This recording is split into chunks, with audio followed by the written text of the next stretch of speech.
నమస్తే వాయు న్యూస్ కి స్వాగతం. ప్రస్తుతం దేశవ్యాప్తంగా జరుగుతున్నటువంటి పరిస్థితులను ఒకసారి గమనిస్తే గనక భారత్ పాకిస్తాన్ మధ్య పెద్ద ఎత్తున యుద్ధం జరిగిందని చెప్పుకోవచ్చు. దాదాపుగా ప్రపంచ దేశాలన్నీ కూడా ఒక్కసారిగా భారత్ పాకిస్తాన్ వైపే చూశాయి. ఆ యుద్ధాన్ని ఆపే విషయంలో ట్రంప్ గారి యొక్క ఇన్వాల్వ్మెంట్ కూడా దీంట్లో రావడం చర్చనీయాంశంగా మారింది. తెలంగాణ రాష్ట్రంలో కర్రెగుట్టల్లో దాదాపుగా అటు మావోయిస్టులు ఇటు పోలీసుల మధ్య కాల్పుల మోత జరుగుతూ ఉంది. అదేవిధంగా ఒక పక్క కర్రెగుట్టల్లో కాల్పులు జరుగుతూ ఉంటే మరొక పక్క హైదరాబాద్ కేంద్రంగా ప్రపంచ అందాల పోటీలు కూడా ఆల్మోస్ట్ స్టార్ట్ అయిపోయి జరుగుతూ ఉన్నాయి. సో ఈ విషయాలన్నిటి పట్ల మాట్లాడదాం. మనతో పాటు ఉమ్మడి ఆంధ్రప్రదేశ్ మాజీ మంత్రివర్యులు కాంగ్రెస్ పార్టీ సీనియర్ నేత కొండ్రు పుష్పలీలక్క ప్రస్తుతం మన ముందున్నారు. వారిని అడిగి ఈ విషయాల పట్ల వారి అభిప్రాయం ఏంటి, భవిష్యత్తులో ఈ విషయాలను కూడా దేనికి దారి తీయబోతాయనేటువంటిది స్వయంగా వారిని అడిగి మనం తెలుసుకునేటువంటి ప్రయత్నం చేద్దాం. అక్క నమస్తే. ప్రస్తుతానికి దేశవ్యాప్తంగా మనం చూసుకున్నట్లయితే భారత్ పాకిస్తాన్ మధ్య పెద్ద ఎత్తున కాల్పుల మూత జరిగింది. దీన్ని ఎట్లా చూడొచ్చు అక్క? భారత్ పాకిస్తాన్ యుద్ధాన్ని ఎట్లా చూడొచ్చు? అంటే యుద్ధం అనేది ఎప్పుడో మనం గతంలో విన్నాము, చిన్నప్పుడు ఏదో విన్నాము. అసలు యుద్ధం వస్తుందని కూడా ఎవరు గెస్ట్ చేయలేదు. ఎందుకంటే ఈ రోజంతా కూడా ఎవరికి టైం లేదు. పోటీ ప్రపంచంలో నేను ముందా నువ్వు ముందా అనుకుని అభివృద్ధిలోకి వెళ్ళాలనుకున్న వాళ్ళం అందరం కూడా ఇవన్నీ వద్దనుకుంటున్నారు, శాంతి కావాలనుకుంటున్నారు. కానీ కొన్ని దుష్ట శక్తులు ఎప్పటి నుంచో మనకు శత్రువుగా ఉన్న వాళ్ళు ఎవరైతే ఉన్నారో, పొరుగు దేశంలో ఉన్న వాళ్ళు ఎవరైతే ఉన్నారో, పాకిస్తాన్ అనేది ఎప్పుడు కూడా మన దేశంలో చొరబాటు పడాలని, మన దేశంలో ఉన్న వాటిని ఆక్రమించుకోవాలని, మనం అభివృద్ధి చెందుతున్న అభివృద్ధిని చూడలేక ఓర్వలేక మన దేశంలో ఉన్న దాన్ని డిస్టర్బ్ చేయాలని ఎన్నో కారణాలు, అంటే ఒకటి కాదు, మనని అనేక రకాలుగా డిస్టర్బ్ చేయాలని, అశాంతిని ఉగ్రవాదులను పంపించి ఉన్మాదులుగా తయారు చేసి ఇక్కడ ఉన్న వాళ్ళని కూడా ఫోర్సబుల్ గా తయారు చేస్తున్నారు మనకు సమాచారం. సో నేనేమంటానంటే ఇందులో ఆ రోజున్న ప్రపంచంలో నేను బేసికలీ లెక్చరర్ని, public administration and political science చెప్పాను కాబట్టి మనకి అప్పుడు అగ్రదేశాలని ఉండేవి, వీటో పవర్ ఉండేది. అంటే అవి ఏది, ఏ దేశం మీదన్నా సుపీరియర్ గా అధికారాలు చెలాయించే పవర్ ఉన్న దేశాలుగా కొన్ని దేశాలు ఉండేవి. సో ఇప్పుడు ఈ దేశాల మధ్యన పోటీతత్వం ఎక్కువైపోయింది. ఆ పోటీతత్వం లోపల ఏవైతే అభివృద్ధి చెందుతున్న భారతదేశాన్ని చాలా వరకు అన్ని రంగాల్లో మనం పోటీ పడుతున్నాం. ఈ రోజు దేనికి తక్కువ కాదు, మన యువత కానివ్వండి, మన దేశం కానివ్వండి, అన్నిటి కూడా దాటుకుంటూ ఈ లెవెల్కి వచ్చాం మనం. మూడో ప్రపంచ దేశాలైన వాటిలో మన భారతదేశం కూడా ఎప్పుడు కూడా శాంతిని కోరుకునే దేశాల మధ్యలోనే ఉంది. ఏదన్నా మనకే డెవలప్ అవుతున్న కంట్రీ అయినా కూడా మనం ఇప్పటి వరకు కూడా, ఈ స్వాతంత్రం వచ్చి ఇప్పటి వరకు 75 years అయిపోయినా కూడా ఎక్కడ ఏ విపత్తి జరిగినా మనం సాయం చేస్తా ఉన్నాం, ఆదుకుంటా ఉన్నాం. అంతే తప్ప ఎవరి మీద నువ్వు అక్కడ కొట్లాడుకో, నేను నీకు సపోర్ట్ చేస్తాను, లేకపోతే నువ్వు చంపుకోండి అనే లెవెల్లో ప్రేరేపించే సంఘటన మనం ఎప్పుడు చేయలేదు. భారతదేశం ఎప్పుడు కోరుకోదు కూడా. సో దీంట్లో ఇప్పుడు ఏమైందంటే ఈ యుద్ధం అనేది రావడం వల్ల అక్కడ ఉండే జనాలు, పాకిస్తాన్ లో ఎంతో మంది చెడ్డ వాళ్ళు ఏం లేకుండా మంచి వాళ్ళు ఉండొచ్చు, ఎవరున్నారా కానీ మనుషులే కదా. ఇప్పుడున్న ఆ యుద్ధాన్ని ఎవరు వద్దంటున్నారు అక్కడ అనేది మనం న్యూస్ ద్వారా చూస్తున్నాం. మనం కూడా వద్దనే అంటున్నాం కదా, మనకేం అవసరము యుద్ధాలు చేసుకోవడం. భారతదేశం ఎప్పుడు కూడా యుద్ధాన్ని కోరుకోలేదు, ఎప్పుడు కూడా ప్రేమను శాంతిని పంచేటువంటి మార్గంలోనే పోతా ఉంది. వాస్తవానికి పెహల్గామ్ లో దాడి జరిగిన తర్వాత అప్పటి వరకు కూడా భారతదేశం చాలా వరకు ఓపిక పట్టింది. అది జరిగిన తర్వాత మాత్రమే భారతదేశము వారి మీద కొంచెం చిన్నగా నేను అంటే ఒక పొలిటికల్, అంటే నా పర్సనల్ వ్యూ చెప్తున్నాను. నేను 370 ఆర్టికల్ ఎప్పుడైతే తీసినప్పుడు దానికి పూర్తి లెవెల్లో భద్రత కల్పించవలసిన బాధ్యత కేంద్ర ప్రభుత్వాన్ని, రైట్? అంటే అది ఎంత కాశ్మీర్ ఇష్యూ అనేది ఈ రోజుది కాదు, ఎన్నో సంవత్సరాల నుంచి అది మన తలలాగా ఫీల్ అవుతున్నాము, మన భారతదేశం లాగా ఫీల్ అవుతున్నాము. దాన్ని చూసేస్తే మనకు తల లేని మొండల్లాగా అయిపోతుంది మన భారతదేశం. సో ఆ రోజు ఇందిరమ్మ దగ్గర నుంచి కూడా వాటిలో ఏదైనా భారతదేశంలో ఎవరు రాజకీయంలో వచ్చినా, ఏ పార్టీ వచ్చినా కూడా మనం ఎక్కడ కూడా ప్రేరేపించలేదు. మిగతా వాళ్ళు ఎవరు చేస్తున్నా మనం దానికి సపోర్ట్ చేయకుండా శాంతినే వెళ్ళాం, మనం ఫాలో చేసాం. ఇప్పుడున్న పరిస్థితులు ఏంటంటే ఆ 370 ఆర్టికల్ తీసేసినప్పుడు, అప్పుడే నేను ఒక ఛానల్లో, లైవ్ ఛానల్లో మాట్లాడాను.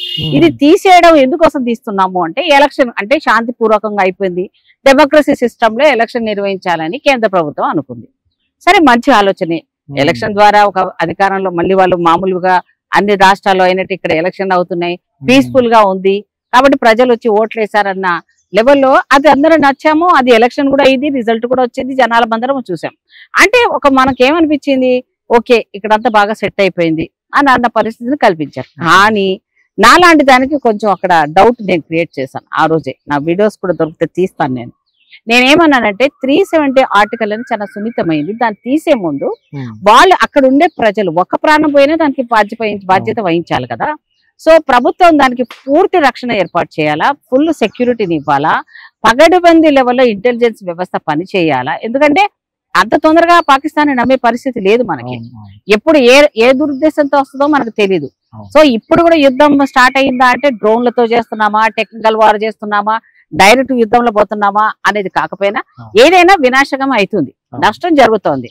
ఆ నష్టాన్ని ఆపడానికి మనం ప్రయత్నం చేస్తుంటే ఎక్కడి నుంచో పక్క నుంచి మన దేశాల్లో చొరబాటు పడడం కానివ్వండి, లేకపోతే బ్లాస్టులు ఉగ్రవాదులను తయారు చేయడం కానివ్వండి, ఇవన్నీ విత్ ఎవిడెన్స్ తో సహా మనకు దొరుకుతున్నాయి. అలా అని మనం ఎప్పుడు కూడా పురికొల్పలేదు. ఈ రోజు భారత సైనికులు జై జవాన్ జై కిసాన్ అన్న మన భారత సైనికులు తమ బిడ్డలు తమ ప్రాణాలని అక్కడ పెట్టి ప్రాణాలను త్యాగం చేసుకుంటే ఈ దేశాన్ని కాపాడుతున్నారే వాళ్ళు. ఈ దేశము ఈ ప్రజలు ఏం కోరుకుంటున్నారంటే ఎక్కడున్నా సరే శాంతిని కోరుకుంటున్నారు. ఒక పక్కన రైతులు బాగుండాలి, ఇంకో పక్కన జవాన్ల గురించి ఆలోచించే దేశం. ఇప్పటి వరకు కూడా మనం ఏ టెక్నికల్ గా కూడా ఎంత ఎదిగినా కూడా ఈ రోజు మన పోటీ ప్రపంచంలో ఏం తక్కువ కాదన్న లెవెల్లో అనుభవముల విషయంలో, తయారీ విషయంలో కానీ ఎలన్ మాస్క్ తో కూడా పోటీ పడే పరిస్థితుల్లో మనం వచ్చాము మనం. సో మేధో సంపత్తితో మనం ఎంతో ముందుకు వెళ్తున్నప్పుడు ఈ యుద్ధం అనే వాతావరణాన్ని క్రియేట్ చేసి డెవలప్మెంట్ కు నిరోధకులుగా మారుతున్న ఈ దేశము పాకిస్తాన్ లాంటి దేశాలకు అంటే ఒక దేశమే రాదు, దీని వెనకాల ఎవరున్నారో కూడా మనకు తెలియాలి. నేను ఆ రోజు అదే అన్నాను. ఇప్పుడు అక్కడ మరి ఆర్మీని రిక్రూట్ చేయాలి. నాకు వచ్చిన సమాచారం నేను తెలుసుకున్నది పర్సనల్ గా, నేను పార్టీ లెవెల్ పుష్పలీలు అన్నింది అన్నట్టు నా వ్యక్తిగతంగా నేను చెప్తుంది ఏంటంటే నాకు తెలిసింది ఏంటంటే ప్రసార సాధనాల ద్వారా విత్ లైవ్ ఎవిడెన్స్ ద్వారా తీసుకున్న కొంతమంది ప్రచారం చేసిన దాన్ని బట్టి నేను మాట్లాడుతున్నాను. గత 3 సంవత్సరాల నుంచి అక్కడ ఆర్మీని కొత్తగా అంటే అక్కడ తీసేసిన తర్వాత 370 తర్వాత తీసేసిన తర్వాత కొత్తగా రిక్రూట్మెంటే చేయలేదు. అంటే ఎంత ఆర్మీని పెట్టాలి అక్కడ, పెట్టకపోగా అక్కడ ఇంటెలిజెన్స్ ఫెయిల్యూర్ అవ్వడం వల్లనే ఇది జరిగింది అనేది అభిప్రాయం వస్తుంది అందరికి ఎవరికైనా. మరి అంత వాళ్ళు పాపం అమాయకమైన ప్రజలు ఆ రోజు ఆ కాశ్మీర్ అందాలను చూద్దామని భార్య పిల్లలతో వెళ్ళిన వాళ్ళని వీళ్ళు ఆల్ ఆఫ్ సడన్ గా ఎంట్రీ అయిపోయాడు అంటే మరి ఇంటెలిజెన్స్ ఎంత ఫెయిల్యూర్ అనుకోవాలి. మరి ఈ దేశాల్లో కాపాడవలసిన కేంద్ర ప్రభుత్వము ఒక పక్కన అక్కడ వెళ్తున్న ప్రయాణికుల పట్ల కొన్నేళ్ల వరకు కాపాడాల్సి ఉండే, కానీ వదిలేయడం జరిగింది అనేది ఒక బాధ. ఇప్పుడు తిరిగి చనిపోయిన వాళ్ళ ప్రాణాలను మనం తిరిగి ఇవ్వలేము, కానీ రేపొద్దున ఇంకా కూడా ఏం జరుగుతుందన్న భయంలోనే బతుకుతున్నాం కదా. సో ఇలాంటి భయాన్ని ఒక దేశ భద్రతను కాపాడవలసింది, సమగ్రతను కాపాడవలసింది. ఈ దేశ సార్వభౌమాధికారం అంటే ఇంకో దేశం దాపడే ఇంకో దేశం వితౌట్ పర్మిషన్ రాకూడదు. అలాంటి పరిస్థితులు మనం రాసుకున్న దాంట్లో ఏదైతే ఐక్యరాజ్య సమితి కింద మనం ఏదైతే నిబంధనలు రాసుకున్నామో ఏ దేశం ఇంకో దాంట్లో మరి వెంటర్ అవ్వడానికి వీలేదు. వాళ్ళ సమస్యలు ఉంటే వాళ్ళు సాల్వ్ చేసుకోవాలి, అడిగితే గానీ వెళ్ళాలి, కానీ అది కూడా యుద్ధానికి ప్రేరేపించకూడదని శాంతియుతంగా ఉండాలని అగ్రిమెంట్ లో ఉన్నాయి. కానీ ఇక్కడ ఇంకొక ఆశ్చర్యకరమైనటువంటి విషయం ఏంటి అని అంటే ఈ భారత్ పాకిస్తాన్ యుద్ధంలో ట్రంప్ గారి ఇన్వాల్వ్మెంట్ వచ్చింది. ట్రంప్ ఎందుకు ట్వీట్ చేయాల్సి వచ్చింది, ఎందుకు 2 దేశాల మధ్య శాంతిని నెలకొల్పేటువంటి బాధ్యత ఎందుకు తీసుకోవాల్సి వచ్చిందంటే మీ అభిప్రాయం ఏంటక్క? అది చాలా నిజంగా అందరూ కొంచెం క్వశ్చన్ బ్యాంకే. ట్రంప్ గారు చేసింది మంచిగా చెడు అన్నది ఇక్కడ సబ్జెక్ట్ కాదు. మన దేశ సబ్జెక్ట్ లో ట్రంప్ పాత్ర ఏంటి ఒక సామాన్యుడు అడిగే ప్రశ్న. నేను కాంగ్రెస్ పార్టీగా మాట్లాడినా, లేకపోతే ఇంకేరో మాట్లాడినా, లేకపోతే అడగొద్దు మేము చేసిందే కరెక్ట్ అనుకున్న ఒక పార్టీ, ఒక కేంద్ర ప్రభుత్వంలో ఉన్న పార్టీని ప్రశ్నించొద్దు అనేదాన్ని, ఇది డెమోక్రసీ, ప్రశ్నించే వాళ్ళు డెఫినెట్ గా ఉంటారు. పార్టీని పక్కన పెట్టండి. ఇక్కడ మనము ఒక పౌరురాలిగా నా భద్రత ఏంది, నా కుటుంబం ఏమి, నా దేశం ఏంటి, నా సరిహద్దుల్లో ఎవరు వస్తున్నారంటే 24 గంటలు నిఘా పెట్టుకోవాల్సిన వాళ్ళు అంతమందిని వెళ్తుంటే బై రోడ్డు వెళ్తుంటే వాళ్ళ పట్ల వీళ్ళు నిర్లక్ష్యంగా ఉన్నారు కాబట్టి వాళ్ళ మీద అటాక్ జరిగింది అనేది అక్కడ ఉండే వాళ్ళ నుంచి మనకు వస్తున్న సమాచారం. సో ఈ మోదీకి ట్రంప్ కు ఉన్న అవినాభావ సంబంధంతో ఈ రోజు మన దేశం యొక్క భద్రత విషయంలో ఎవరు గ్యారంటీ తీసుకోవాలి? ప్రతిపక్షాలు మాట్లాడితే నువ్వు పార్టీకి అగెనిస్ట్ మాట్లాడుతున్నారు, మీరు దేశద్రోహులు అంటున్నారు. లేదు, మీకు మోదీని అగెనిస్ట్ గా ఎవరు మాట్లాడినా మీడియా కట్టు, అందరు కట్టు, ఎవరి ప్రజాస్వామ్యంలో బతకనివ్వట్లేదు. సో నాలాంటి వాళ్ళు ఎవరైనా కొంచెం అడగడానికి ప్రయత్నం చేస్తే ఈవిడ దేశద్రోహి అనే స్టాంపింగ్ లో వేస్తున్నారు. సో నేనేమంటాను, ఇక్కడ ఎవరు ద్రోహ ఎవరు కరెక్ట్ అనేది ఎవరు చదువు లేకుండా ఎవడు లేడు, అందరికీ నాలెడ్జ్ ఉంది. అందుకనే రాహుల్ గాంధీ గారు ఇప్పుడు ఏమన్నారు, పార్లమెంట్ ని అత్యవసరంగా ఏర్పాటు చేయండి అన్నారు. మీరు ఏం చేస్తున్నారు? యుద్ధం అనే దానికి అందులో ట్రంప్ పాత్ర ఏంటి, అసలు ఎందుకు ఇట్లాంటివన్నీ వెపన్స్ ప్రయోగించడం జరుగుతుంది, ఎయిర్ లో కూడా జరుగుతా ఉన్నాయి, ఎవరు డైరెక్షన్ లో వెళ్తున్నాయి, ట్రంప్ డైరెక్షన్ లో వెళ్తున్నాయా లేకపోతే ఈ దేశ విదేశాంగ మంత్రి దాంట్లో వెళ్తుందా, లేకపోతే రక్షణ మంత్రి విషయంలో వెళ్తుందా, లేకపోతే ప్రధానమంత్రి గారి డైరెక్షన్ లో వెళ్తుందా? సో వీళ్ళు ఎవరు పెడుతున్నారా అంటే ఎవరు పెట్టట్లేదు. వాళ్ళ డ్యూటీ ఏంది? రక్షణ విషయంలో మన దేశానికి ఎవరు వస్తుందంటే అంత టైం తీసుకొని అడిగేంత టైం కూడా ఉండదు. ఆ సెకండ్స్ లో వాళ్ళ మీద అటాక్ చేసే లోపల ఈ దేశాన్ని తాను కాపాడుకోవడం పక్కన పెడితే ఈ దేశాన్ని ఎట్లా కాపాడాలని చెప్పి మంచు లోపల నిద్రాహారాలు లేకుండా తిండి లేకుండా ఆ బిడ్డలు అదే టార్గెట్ పెడతారు తప్ప అక్కడి నుంచి మోదీకి ఫోన్ చేద్దునా, సైన్యాధ్యక్షుడికి చేద్దునా, లేదా రక్షణ శాఖ మంత్రికి చేస్తున్నాను అంత సమయం కూడా అక్కడ ఉండదు. అంతకుముందు జరిగినది కూడా ఏదైతే పుల్వామాది జరిగినా కూడా అది మేమే చేసినామన్న క్రెడిట్ వీళ్ళు తీసుకున్నారేమో. అక్కడ కూడా సస్పెన్సే మనకి. ఇప్పుడు కూడా మనకి ఏంటంటే ట్రంప్ యొక్క ఇన్వాల్వ్మెంట్ ఎవరితో అడిగారు, యుద్ధం మేము చెప్తే ఆగింది అంటున్నారు. దానికి గ్యారెంటీ ఏంటి? దానికి ప్రూఫ్ ఏంది? అచ్చా, ఆయన మాటలు ఎవరైనా నమ్ముతున్నారో లేదు కానీ భారతదేశ ప్రజలు ఎవరు నమ్మటం లేదు. చాలా మంది ఎందుకు నమ్మటం లేదు? ఇప్పుడు పాకిస్తాన్ యుద్ధాన్ని విరమించుకుంది, కాశ్మీర్ లో మళ్ళా ప్రశాంతమైన వాతావరణం వచ్చిందని మనం చూస్తున్నాం. కానీ అది ఎప్పుడు ఏమవుతుందో తెలియదు. దానికి మోదీ మాట విని ట్రంప్ ఏమన్నా సెక్యూరిటీని పెంచుతాడా, లేకపోతే అక్కడ నుంచి ఏమన్నా సైన్యాన్ని పంపిస్తాడా, లేదా మనకు వెపన్స్ తో అగ్రిమెంట్ ఏమైనా చేసుకున్నారో వాణిజ్య ఒప్పందాలు లాగా ఏమైనా యుద్ధానికి సంబంధించిన ఒప్పందాలు మనం ఏమైనా చేసుకుంటే అవునబ్బా అమెరికాతో మనం సపోర్ట్ తీసుకుంటున్నామా అనొచ్చు. నువ్వు ఏం లేకుండా ఓవరాల్ గా ఎవరికి ఇష్టం వచ్చినా చేద్దా అంటే ఏంది? ఈ దేశం యొక్క ఔన్నత్యం ఏంది? ఈ దేశ సమగ్రత ఏంది? ఈ దేశం భారతదేశానికి ఉన్న ఒక గొప్పతనం ఏంది? ఎవరో వచ్చి మన పక్కింటి వాడు వచ్చి వాడొచ్చి ఆపినట్టు ఉన్నట్టు నాకు సత్తా లేకుండా కదా నేను అడిగితే నువ్వు రావాలి. నాకు సత్తా ఉంది, నా దేశ బిడ్డలు అలా పోరాడే వాళ్ళు ఉన్నారు. యుద్ధం ఆపేశారు, డ్రోన్లతో చేస్తున్నారు, ఫైర్స్ అవుతున్నాయి, మంచి చిన్న చిన్న ఇల్లు కూలిపోతున్నాయి. సరే టెర్రరిస్టులు ఇల్లు కాలబెట్టారు పోతున్నారంటే కొంతవరకు మంచిది అనుకుందాం. కానీ అక్కడ కొన్ని నియమాలు ఉంటాయి, యుద్ధ నీతి ఉంటది. ఆ యుద్ధ నీతిలో పిల్లవాళ్ళు, చిన్నపిల్లలు, ముసలివాళ్ళు కొంత వెసులుబాటు ఇస్తారు. ఆల్ ఆఫ్ సడన్ గా కూడా యుద్ధాన్ని ప్రకటించారు. అలాంటిది యుద్ధ నీతిని కూడా మార్చేసుకొని ఈ రోజు భారతదేశ ప్రజల ప్రాణాలతోటి వాళ్ళతోటి ఈయన ఆడుకొని దీన్ని రేపొద్దున ఒక పక్క మోదీ ఏమో ఎలక్షన్ స్టంట్ గా వాడుకుంటున్నారు. ఎందుకంటే మీరు గత చరిత్ర మొత్తం చూస్తే ఈ మోదీ వచ్చిన తర్వాతనే ఎలక్షన్స్ ముందు, ప్రతి ఎలక్షన్ ముందు ఒకటి జరుగుతూ ఉంటాయి. మరి ఇప్పుడు కూడా ఇలాంటిది ఏదో జరుగుతుంది, బీహార్ ఎలక్షన్స్ వస్తున్నాయని, ఇంకేదో వస్తున్నాయని ప్రజల అపోహ. సరే అక్క, ఆ విషయాలు మళ్ళీ మనం మాట్లాడితే కనుక ఆపరేషన్ సింధూర్ గురించి ఒకసారి మాట్లాడితే, ఆపరేషన్ సింధూర్ వెనకాల ఒక 2 మహిళలు ఉన్నారక్క. ఆ 2 మహిళలు కూడా శివంగుల్లాగా భారతదేశం తరపున వీరనారులాగా వాళ్ళ మీద ఎగబడి దాడి చేసి మళ్ళీ బ్యాక్ వచ్చారు. ఆ 2 మహిళలు దేశంలో వాళ్ళ యొక్క ఔన్నత్యాన్ని, భారతదేశ ఔన్నత్యాన్ని చాటే విధంగా పోరాడితే ప్రస్తుతానికి తెలంగాణ రాష్ట్రంలో హైదరాబాద్ వేదికగా 72వ అంతర్జాతీయ అందాల పోటీలు జరుగుతా ఉన్నాయని చెప్పేసి మనం చూస్తా ఉన్నాం. ఆల్రెడీ స్టార్ట్ అయినాయి, జరుగుతూ ఉన్నాయి. ఈ అందాల పోటీలను దాదాపుగా లెఫ్ట్ పార్టీ నేతలు కావచ్చు, ఇంకొంతమంది పౌర హక్కుల సంఘం నేతలు కావచ్చు, వీళ్ళందరూ కూడా అపోజ్ చేస్తూ ఉంటే కాంగ్రెస్ పార్టీ లేదా కాంగ్రెస్ ప్రభుత్వం వీటన్నిటిని కూడా పట్టించుకోకుండా ఆల్మోస్ట్ ఆ అందాల పోటీలను స్టార్ట్ చేసింది. ముఖ్యమంత్రి గారితో పాటుగా ఇంకొంతమంది నేతలు, నాయకులు, ప్రభుత్వ అధికారులందరూ కూడా దాంట్లో పార్టిసిపేట్ చేసి విజయవంతం చేసే ప్రయత్నం చేస్తున్నారు. అందాల పోటీల పట్ల మీ అభిప్రాయం ఏంటక్క? ఒక పక్కన మనం ఊహించింది కాదు, అది ముందే అనుకున్న ప్రోగ్రామ్, దాన్ని క్యాన్సిల్ చేస్తే చాలా కష్టమైన పని అని ఒకటి. అలాంటప్పుడు గతంలో కూడా మోదీ గారు కూడా చాలా 20 అని చెప్పేసి ఏదో ప్రోగ్రామ్ పెట్టి ఆయన విదేశాల నుంచి వచ్చే వాళ్ళందరినీ పంపించాడు. అలాగే కేసీఆర్ కూడా చాలా ప్రోగ్రామ్స్ పెట్టాడు, అలాంటివన్నీ పెట్టి విదేశాల లెవెల్తో పిలిపించుకొని కొన్ని ప్రోగ్రామ్స్ చేయడం జరిగింది. సో ఎవరు చేసినా కూడా ఈ భారతదేశము మేమేం తక్కువ కాదని చూపించడంలో ప్రయత్నమే భాగం తప్ప మనకేమో అక్కడ యుద్ధం జరుగుతుందని మనం ఏం కలగనలేదు. రేవంత్ రెడ్డి గారు కలగన్నారా, కాంగ్రెస్ పార్టీ కలగన్నదా? లేకపోతే మేము ఆ యుద్ధం వచ్చే లోపల వాళ్ళందరూ పాపం ఆల్రెడీ స్టార్ట్ అయిపోయి వచ్చిన వాళ్ళ మనం ఆపుదామా? సో దీనివల్ల ఒక పక్కన ఇప్పుడు ఎక్కడో ఏదో జరిగింది కదా అన్నట్టు కాదు, భారతదేశంలో ఉన్న అమరులకు ఆ యుద్ధంలో ఉన్న ఆ వీరవనితలను తలుచుకొని ఆ బిడ్డలు నిజంగా ఒక ఆడపిల్లలకే తలమానికంగా ఉన్నారు వాళ్ళు. అంటే ఆడపిల్లలు దేంట్లో తక్కువ కాదు, మా ఆడబిడ్డల ఉసురు తీసుకున్న వాళ్ళు మేము వదిలిపెట్టామని చెప్పి అంత కోపంతో వాళ్ళు అలా వాళ్ళ మీద అటాక్ చేసి వచ్చారంటే వాళ్ళకి హ్యాట్సాప్ చెప్పాల్సిందే ఈ భారతదేశం ఉన్న బిడ్డలకు, ఆడబిడ్డలకి.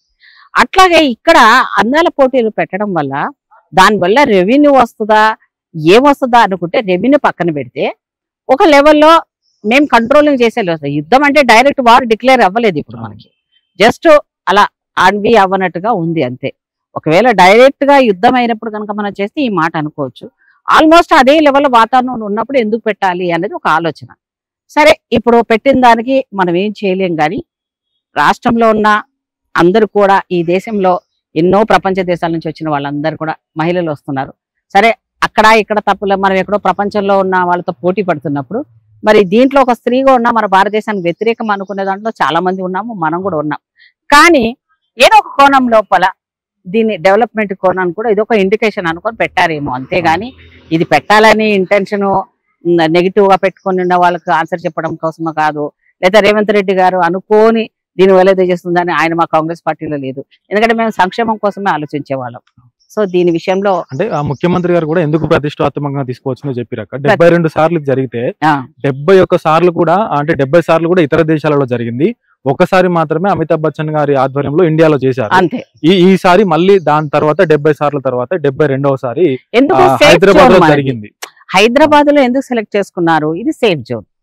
ఇక్కడ రావడానికి ప్రపంచ దేశాలు ఉన్న వాళ్ళందరూ కూడా ఇది చాలా మంచిది, అన్ని రకాలుగా మంచిది అనుకొని ఇక్కడ పెట్టుకున్నారు. గతంలో సక్సెస్ అయింది కాబట్టి ఇక్కడ పెట్టుకున్నారు, అంతే తప్ప ఇప్పుడు జరుగుతున్న దానికి ముందుగా ఊహించుకొని ఎవరే మనం ఊహించలేదు. కాబట్టి ఏదో 4 రోజులు అయిపోతుంది, వాళ్ళు వెళ్ళిపోతారు, మనం అట్లా. అంటే మరి పాకిస్తాన్ కి మనకి క్రికెట్ పెట్టకూడదు, మరి అదెందుకు ఎంజాయ్ చేస్తున్నారు? అది కూడా ఆపేయాలి. కానీ ఇక్కడ 2 కోణాల్లో చూస్తా ఉన్నారు అక్క అందాల పోటీలని. ఒకటి ఏంటి అని అంటే భారత్ పాక్ యుద్ధం జరుగుతున్న వేళ పెట్టాల్సిన అవసరం ఏంటి అనేది ఒక కోణంలో మాట్లాడితే, రెండవ కోణం ఏంటి అని అంటే తెలంగాణ రాష్ట్రము దాదాపుగా అప్పుల కుప్పల ఊబిలో ఉన్నది, అప్పులు కట్టడానికే పైసలు సరిపోతలేవు.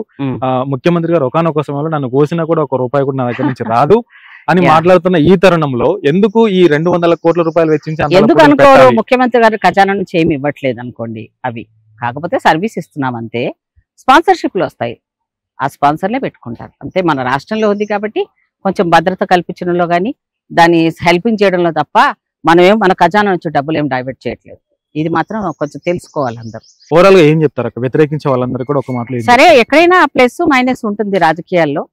సో పాజిటివ్ గా తీసుకునే వాళ్ళని గురించి ఆలోచించడం కంటే నెగిటివ్ కి ఎక్కువ వర్త్ ఉంటుంది. అలా అని ఇప్పుడు జరుగుతున్న దానికి వాళ్ళు మన మీద పెట్టుకున్న నమ్మకాన్ని మనం వాటిని కాపాడదామా, లేదు ఇది అభద్రత ఉందా అనే మెసేజ్ పంపిద్దామా, అది మనమే డిసైడ్ చేసుకోవాలి. వాళ్ళని సేఫ్ సైడ్ గా పంపించగలం అనే నమ్మకం మనకుంది. వాళ్ళు చక్కగా నిర్వహించుకొని ప్రశాంతంగా వెళ్ళగంతేంత వరకు ఈ రాష్ట్ర ప్రభుత్వం కేవలం వాళ్ళకి భద్రత చూస్తుంది, అంతే తప్ప అక్కడి నుంచి ఏదో వస్తుందనో ఈ రాష్ట్రానికి ఏదో ఒరుగుతుందని మాత్రం ఎవరికి ఆలోచన లేదు. కర్రెగుట్టల అంశం ఒకసారి మాట్లాడితే కనుక, కర్రెగుట్టలో అటు మావోయిస్టులు ఇటు పోలీసుల మధ్య కూడా కాల్పులు జరుగుతూ ఉన్నాయి. ఒకనొక దశలో వీళ్ళిద్దరి మధ్య కాల్పులు ఆగినప్పటికి కూడా మళ్ళీ ఇంకొక సందర్భంలో మావోయిస్టులు మందు పాత్రలు పేర్చడము, ఇటు పోలీస్ సోదరులు కూడా చనిపోవడం, అటు మావోయిస్టుల సోదరులు చనిపోవడం. ఈ మారణకాండ ఎప్పుడైతే అమిత్ షా వచ్చాడో అప్పటి నుంచి హోంమంత్రిగా ఉన్నారో, ఇక్కడ నుంచి నక్సలైట్లు లేకుండా చేస్తాను అన్న ఒక మాట మాట్లాడడం, వాళ్ళలో ఉన్న ఆకాంక్ష ఏంటి? పేదవారికి అన్యాయం జరిగితే నక్సలైట్ల ఉద్యమాలు ఆ రోజు నుంచి పుట్టినాయి అని మనం నమ్ముతాం. తెలంగాణ ఉద్యమానికి నక్సలైట్ల ఉద్యమానికి చాలా దగ్గర సంబంధాలు ఉన్నాయి. కానీ వాళ్ళు చేసేది ఎప్పుడు కూడా పేదవాళ్ళని కాపాడమని చేసిన ఇంటెన్షన్ తోటి చేసి ఉంటారు.